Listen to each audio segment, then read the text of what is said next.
Yo, what's up mga ka-riders? Tara samahan nyo ako dahil nandito tayo sa Posh Motorcycle Shop para kunin natin ang ating gulong. Tara, let's go! So may na-discover nga pala akong brand ng gulong which is ang Champion Tires at kilala na daw ang brand na to sa loob ng 60 years. Grabe! At hindi lang din daw to basta brand guys kasi ito yung naging top choice ng mga kotse, truck at iba pang mga vehicle sa buong mundo. At isa din daw itong kilalang Thai brand na matagal nang pinagkakatiwalaan ng mga motorista. Hindi lang yan kasi nalaman din natin na fully certified ito by Thailand, USA at Europe. Ang ibig sabihin lang nun guys is pasado siya sa matataas sa standards pagdating sa quality at safety. At ngayon, masusubukan na natin siya dahil ikakabitan natin siya kay Maxi. Let's go! So una nga pinalitan dito guys is yung likod ng gulong natin kasi doon na din isasabay yung pagkabit sa ating bagong shock which is ang KYB K Alpha. Nabili ko lang din siya guys doon sa Posh Motorcycle Shop.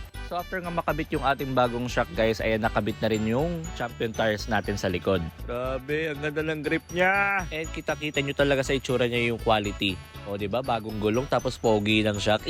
So, after mapalitan yung gulong sa likod at saka makabit yung shock, ayan, i-next naman natin ang ating front tires. Let's go! Grabe, pogi din ang grip ng gulong sa harap po. So, after mapalitan at malagyan ng hangin, ayan, ikakabit na rin siya sa ating motor. At ayan na, nabihisa na si Maxi. First time ko lang magpalit ng shock dito guys kasi puro stock lang yung gamit ko. At nung nalaman na nga na nagpalit tayo ng Champion Tires, ay na-invite tayo ng Posh Motorcycle Shop para umattend sa kanilang event. Let's go! So, dito may mga kasabay din pala akong nagpalit ng Champion Tires at ayun mga katulad ko rin sila mga content creators. So dito briefing kami at dito ko lang din nalaman yung totoong kwento regarding sa Champion Tires. Binigyan din kami ng mga freebies katulad ng jerseys at iba pa. So after ng briefing na yun guys, ayun gagawan daw kami ng video shoot. Grabe. Artist ayun.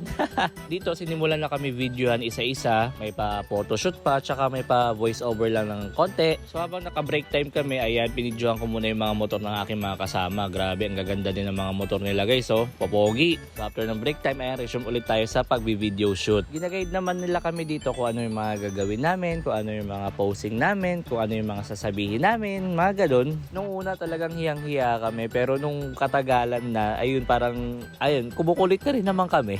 Basta ang saya nung araw na yan. Alam mo yung hindi kami magkakakilala, pero parang ang tatagal na namin magkakakilala. And totoo pala talaga yung sinasabi ng iba guys na kapag sinipagan mo ng sinipagan, may makakapansin at makakakita sa'yo. Kaya hanggat kaya mo pa, hanggat masaya ka pa sa ginagawa mo, tuloy-tuloy mo lang yan. Then after ng video shoot, ayan, break ulit para kumain. And after namin kumain, ayan, may pa-konting briefing lang ulit kung ano-ano yung mga brands na hawak ng Posh Motorcycle Shop. And lastly, meron silang pa-quick tour sa loob ng shop nila. Pinuntahan namin yung section ng mga gulong, ng mga shock, mula sa mga pyesa ng mga manual na motor hanggang sa mga pyesa din ng mga pang-scooter na motor. Para talaga siyang one-stop shop guys ng mga motorcycle parts. And bago ko nga pala makalimutan, no, speaking of tires, ito nga pala yung sizes at saka yung mga price ng mga Champion Tires. So, post nyo na lang guys para makita nyo at mabasa nyo. So, after ng quick tour, ayan, dito na nga natapos ang aming bandings. So, maraming salamat po sa Posh Motorcycle Shop at saka sa Champion Tires sa pagtitiwala sa amin. And since August 7 natin na ipakabit ang ating gulong guys, update ko kayo after a month kung ano yung magiging itsura or status ng gulong natin. Kung mabilis ba siya napudpod, kung nagkakaroon ba ng mga bukol-bukol, mga ganun. So, asahan nyo guys, bibigyan natin ng review yan. So hanggang dito na lang and ride safe sa atin lahat. Let's go!